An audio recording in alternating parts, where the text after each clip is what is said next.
Morning, everyone, and thanks very much for joining me. This is the morning market review, and it's Tuesday. It's the 6th of September. My name is Russell Shaw. I'm a senior market specialist at FXCM, and my email address is rshaw@fxcm.com.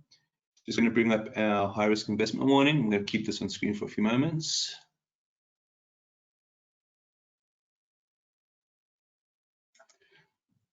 And here is the market commentaries disclaimer.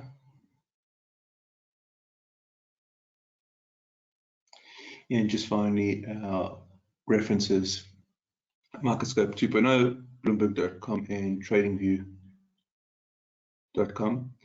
Are you guys happy with the Bloomberg? The five things that we refer to? Or do you prefer the CNBC? Just out of interest. Let me know. Hey, Katie. Good morning to you. Nice to have on the webinar. All right. I'll just bring. Yeah. Okay. Bloomberg seems to be the choice. All right. Let's go through it then.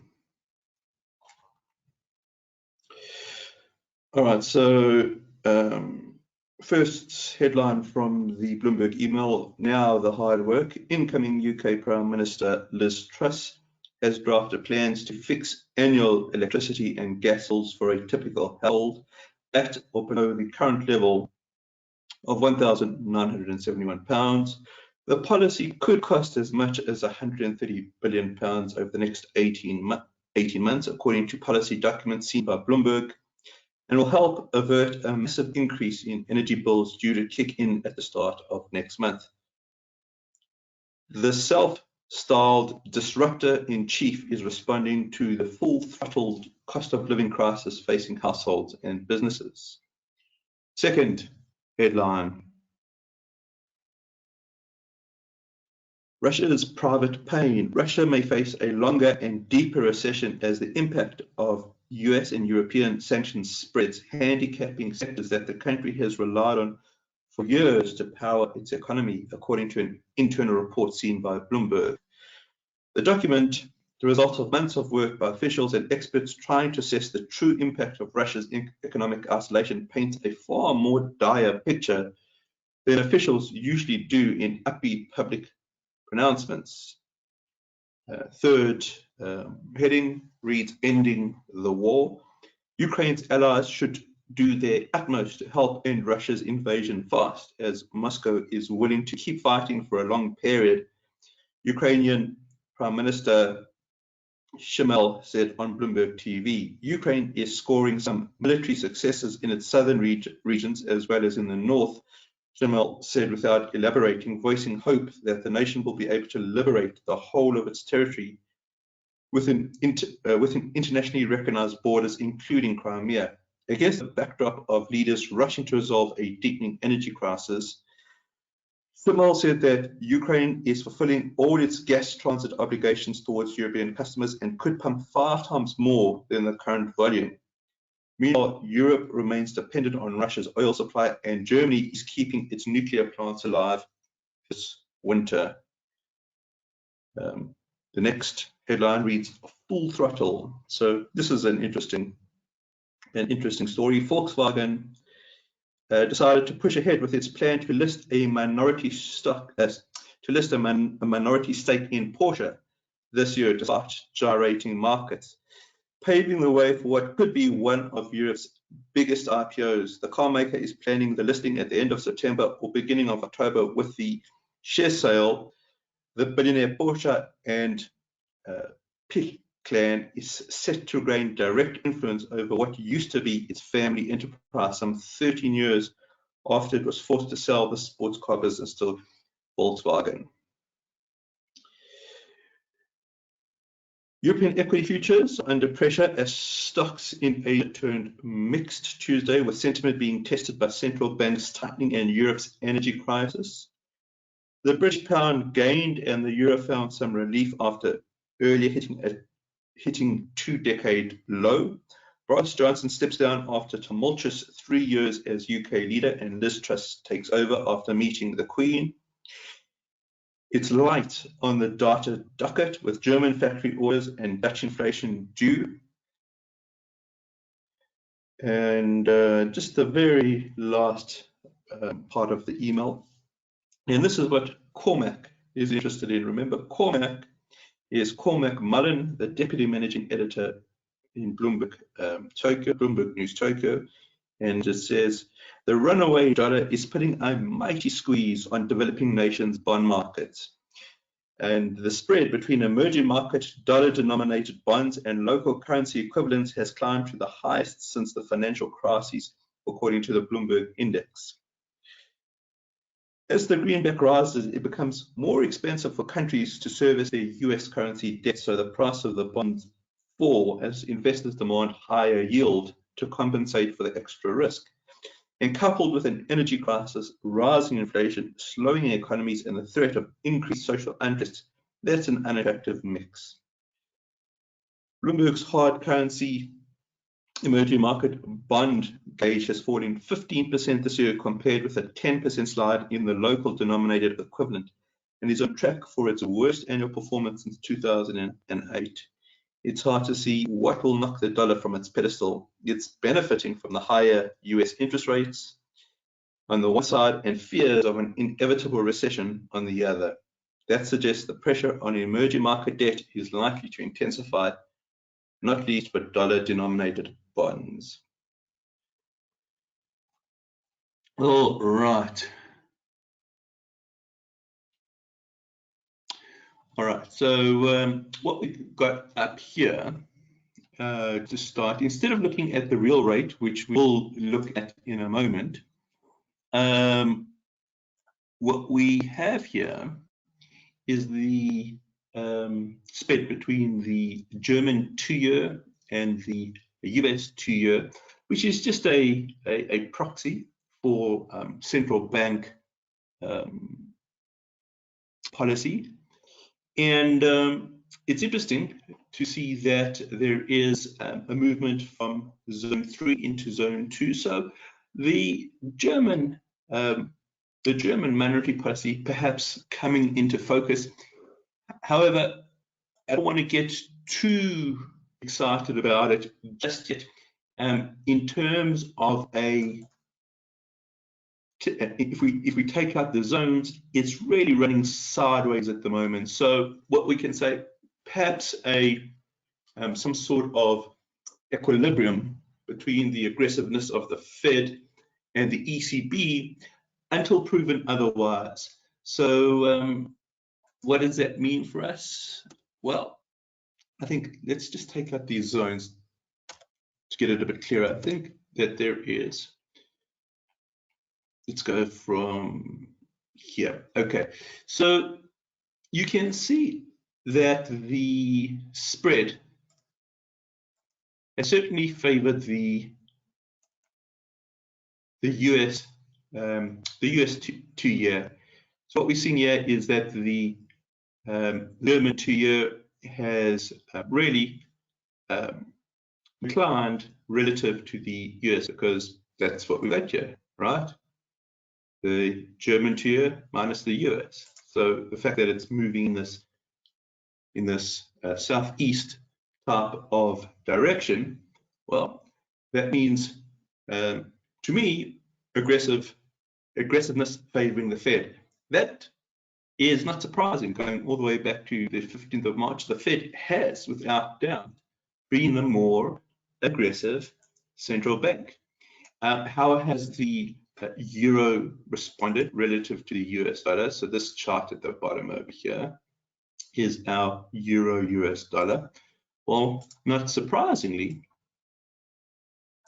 it's moved in that southeast direction as well. It makes sense. What's interesting, of course, is we do have an ECB meeting on Thursday. They are talking a strong response to really remarkable levels of inflation in Europe. The question is, does the market buy the story? Does the market think that they do have the ability to follow through, and that I don't think has been completely decided. In fact, I would suggest that there is a disbelief that the ECB can follow through. Again, that may change. What's interesting for me, of course, is that the momentum in terms of the spread has shifted. So you can see here is the stochastic lying in the lower quintile. All right, so it's lying in the lower quintile. That's really corresponding to the decline in the euro-US dollar. And what's interesting now, as we head towards Thursday, we've got this tick up here in the spread.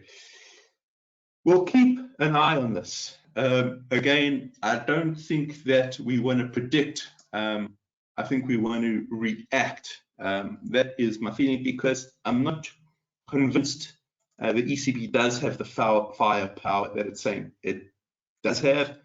But again, a tag on my favorite phrase, that's going to be subject to correction. So let's put this in terms of the Stern-Weinstein methods. So let's just define what I mean by sort of Stern-Weinstein method. So I'm just going to bring up Microsoft Paint just so that we all understand what I'm referring to, and we're all on the same page. So Stern-Weinstein wrote a book called, you can look it up on Amazon. I really think it's a good book.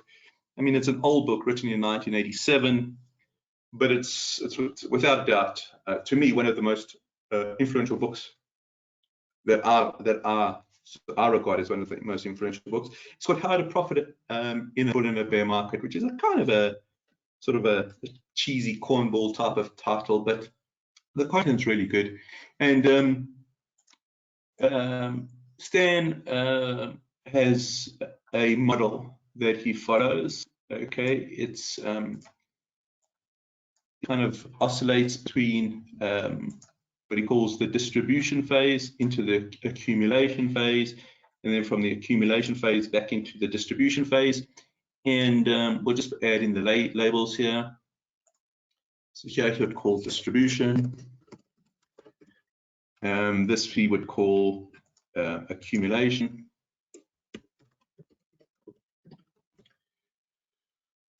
I've got an extra word there, extra letter. And then here he would call distribution again. Distract. I can feel when I'm typing that I'm not getting the spelling right. Distribution. This little thing over here, this is Grammarly. So because my typing and my spelling is so bad that I use Grammarly. All right. Here is what he calls the markdown phase, and here is markup phase. Okay. So these are the four phases effectively, and they oscillate. This is a really cool model. Incidentally, this is called the value model. Okay, it's called the value model. And why is it called the value model? Is because when you get to the accumulation stage, you get into relative value on the stock market, and so it lines up quite nicely with the Kopak indicator, what we discussed yesterday. There is a different model which we won't discuss today, but I'll just show it to you very quickly, called the growth model. Growth model is slightly different. So it goes accumulation, markup,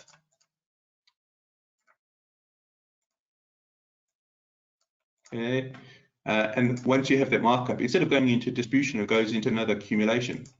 So this will kind of be like a Tesla type of chart, into another markup, into another accumulation. And those are the two.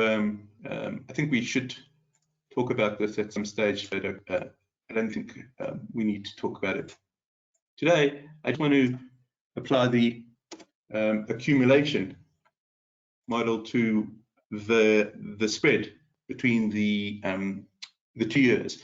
Remember, we're measuring the aggressiveness of central banks, and this, I think, is another chart which we should start paying attention to. And the reason, I think, is as follows. The ECB has been behind the curve. The Fed has definitely led in terms of aggressiveness when comparing the two central banks. And now the question is, of course, how far can the Fed go? And we looked at the inflation yesterday, and it does look as if there is evidence that we're reaching an apex in terms of that inflation. But the ECB, because it's sort of behind, may influence this accumulation. So kind of we'll put the distribution there. We'll put the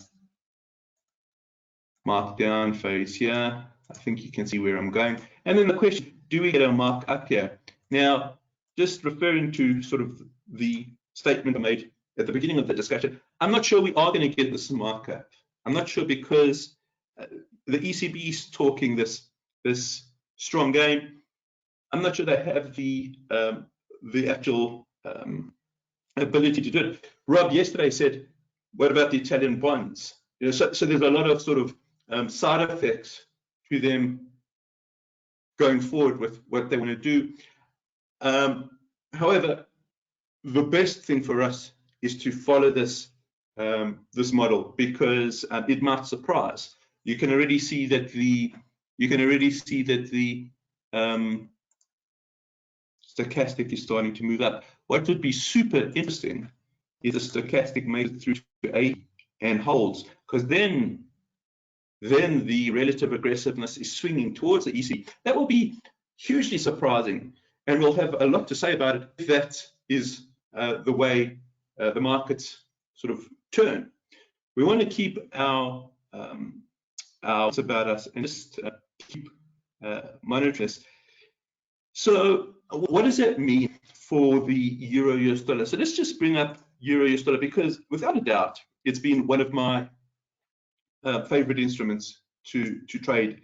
And the reason that it's been such a good instrument to focus on is because the trend in an instrument has been obvious.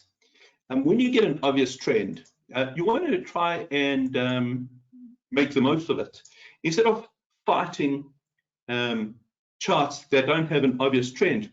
I think the line of least resistance, the best approach is, well, just go to where there's an obvious trend and see if it's workable. And if we go through to the euro-US dollar weekly chart, I mean, it's behaved textbook. It's absolutely behaved textbook, which is not always the case. Often you would kind of see these head and shoulders. So there's a left shoulder here, there's a head, here's the right shoulder, there's a breakdown. The way that we've got the label here, it's not really as a head and shoulder, we're just looking at it at a lower peak, lower trough. But once the pattern, the reversal pattern broke, it dropped like a stone, not because of any technical reason. It broke because of the the aggressiveness between the two central banks and the quantitative tightening that the US is undertaking, which is still the X factor, right? So this kind of chart remains in strong downtrend. And if we go to the daily here, once you get a strong downtrend, the patterns become important. What tends to happen with analysts, technical analysts, I've got to be very careful with this. And I'm going to say technical analysts that haven't done sort of the appropriate courses or haven't done the appropriate reading, and they've really just looked at technicals on a superficial level, is the patterns become perhaps misused. What do I mean by that? I mean that when taking a look at a head and shoulders that is reflecting a bullish move, so an inverse head and shoulders, but if the longer term trend is down, you can kind of question the reliability of that. What happens if you have a continuing wedge pattern when the longer term is down. Well, that becomes so much more compelling. So I'm going to try and take a look at the patterns and make them work for us. So the trend's down.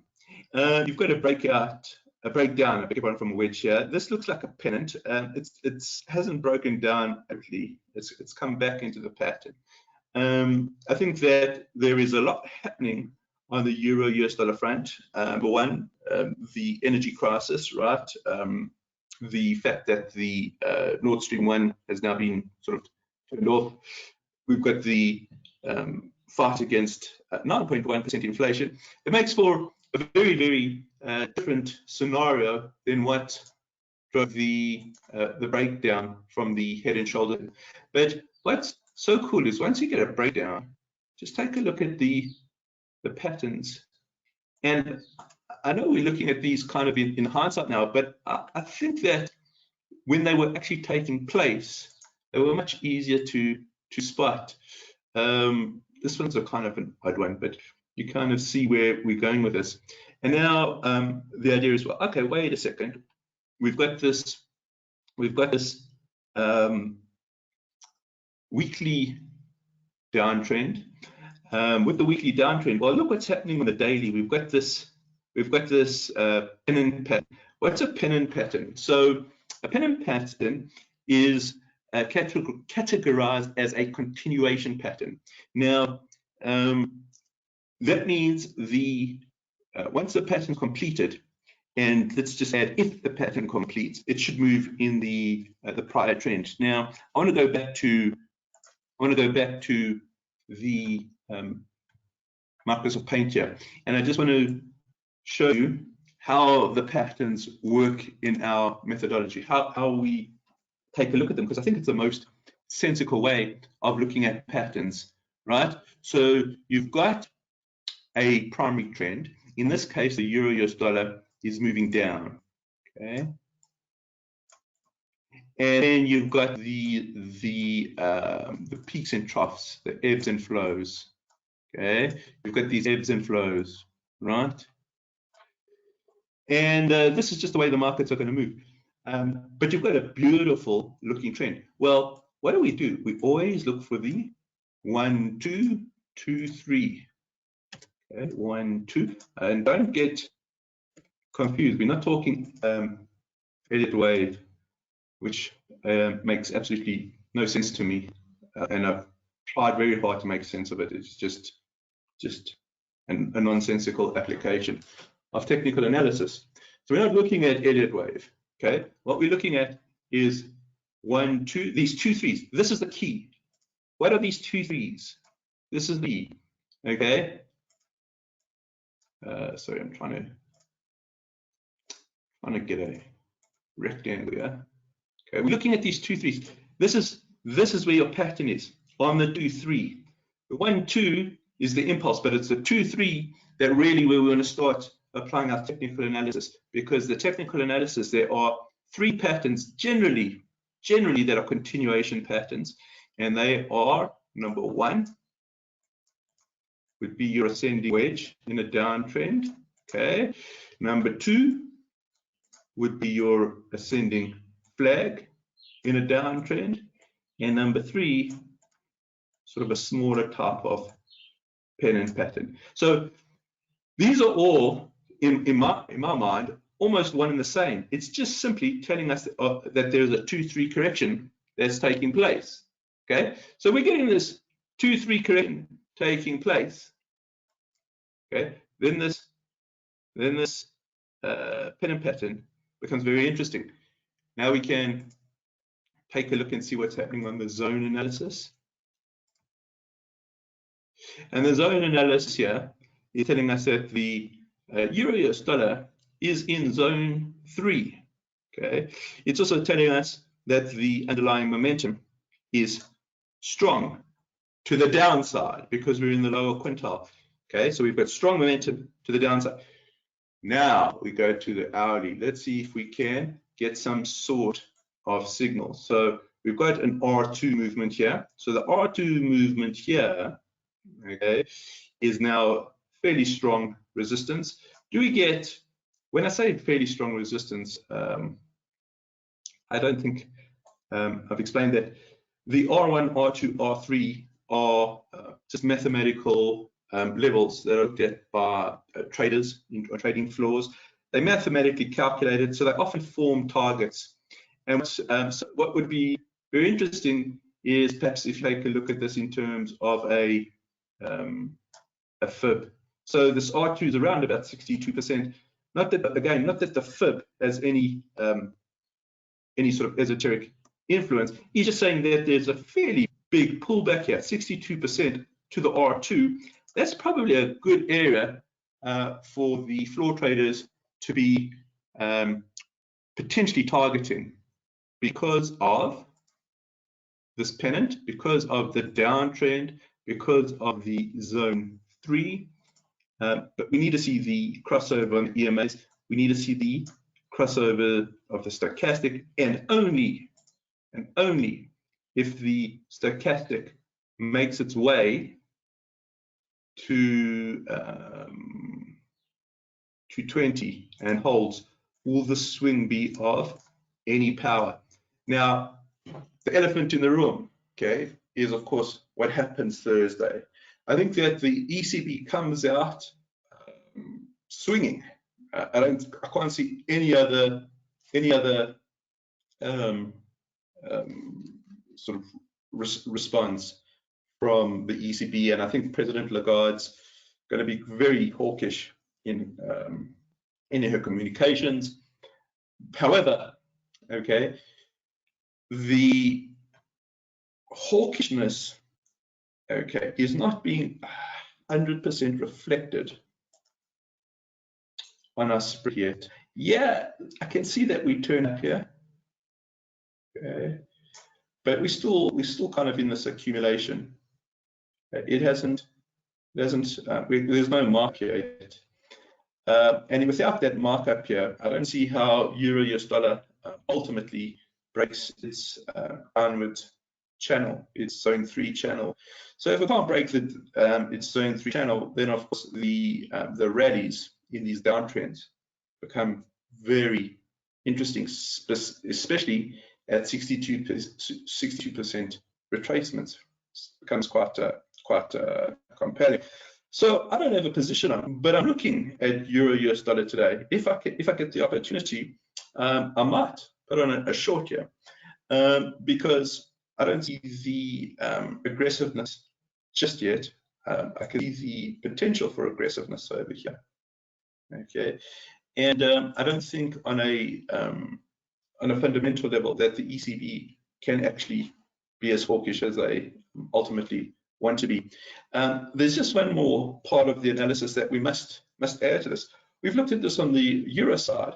What about the dollar side? Because effectively, we're looking at two currencies here, aren't we? We're looking at the euro and we're looking at the US dollar. So this is where we should take a look now at the real rate. So let's bring that in.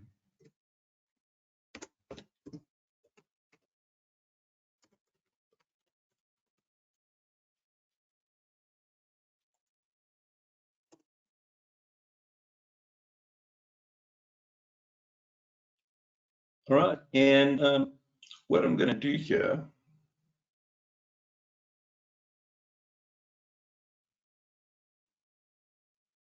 I'm going to keep the euro on the screen here. I was going to put in the US dollar, but you know what?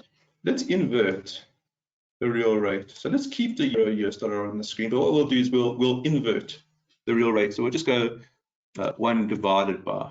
Okay. Let's just invert this.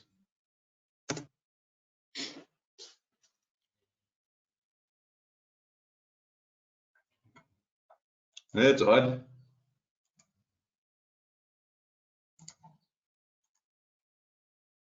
What have I done wrong here?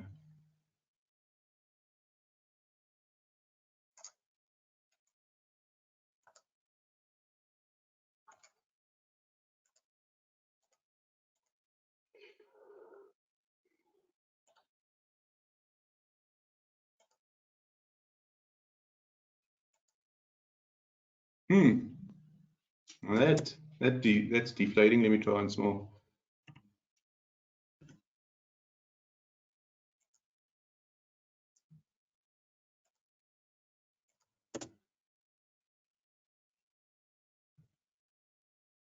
We'll just do it conventional ways.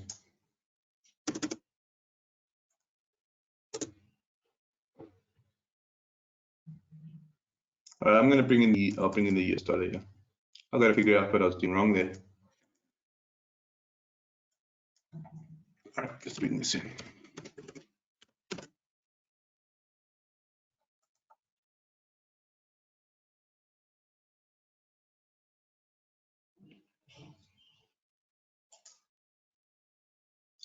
Yeah.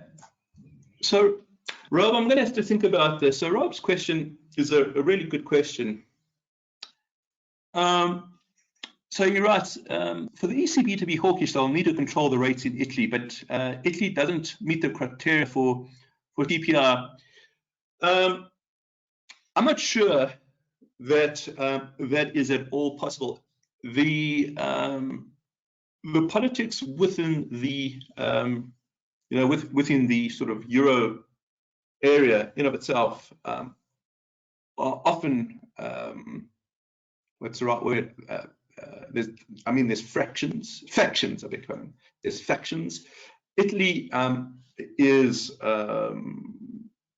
often very sort of vocal in being perhaps a little unhappy with the way that general euro area economics is moving. I don't think, Rob, even if it did meet the criteria, I don't think it would be an easy thing to do.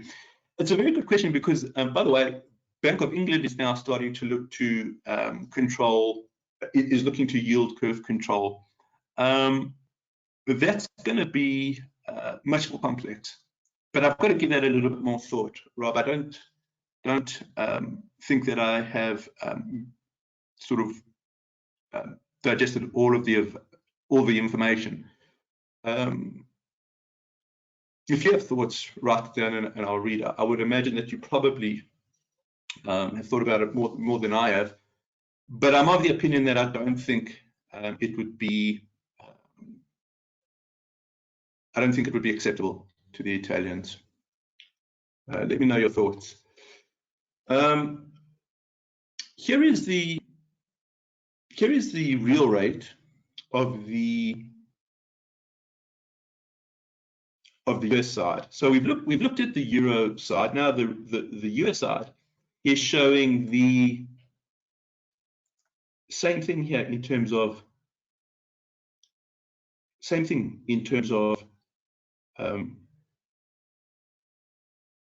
momentum. But the momentum is slightly different, doesn't it? So I'm looking at break-evens on the 10-year. So there is a distinct difference between the momentum on the 10-year and the 2-year, which I'm using as a proxy for the central bank aggressiveness. I think that overall, the 10-year real rate has a more important influence because I think that this would be discounting quantitative tightening. And what you can see here is, of course, that the real rates are moving in that northeasterly direction. And if the stochastic heads into this 80 area and holds, well, you can quite clearly see that the US dollar is responding. So this raises now an extra layer of the analysis. Layer is, well, will the actions of the ECB have any long-term bearing regardless because of the way that the US real rates are behaving?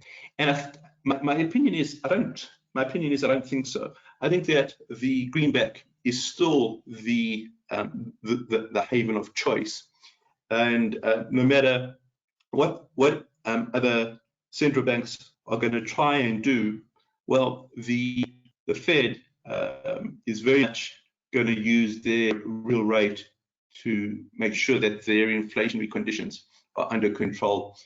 So I think that the I think that the US dollar remains supported, which again goes back to this R2. So that's kind of what's happening. All right. Well, then we've got the zone 3. We've got the pennant that has threatened to break below before. We've got the energy crisis in terms of the Nord Stream 1 shutdown. We've got the fact that the ECB talks a good game, but I think the market has 100% bought into that. Well, that makes these rallies very, very interesting. And an R2, 62% is quite a deep pullback. It's usually a really good level to keep an eye on in terms of short targeting if the continuations to the downside. So any sort of cross of the EMA here, any angle and separation in the stochastic, certainly going to get my attention. And then, of course, the whole question is, can we make it down to the lower quintile if we get this crossover signals? If we don't get the crossover signals, we don't get the crossover signals. But if we get crossover signals, okay, then do we get to that 20 and hold? All right, that's kind of what I wanted to show you this morning. If there's any questions, please go ahead and let me know. Any questions?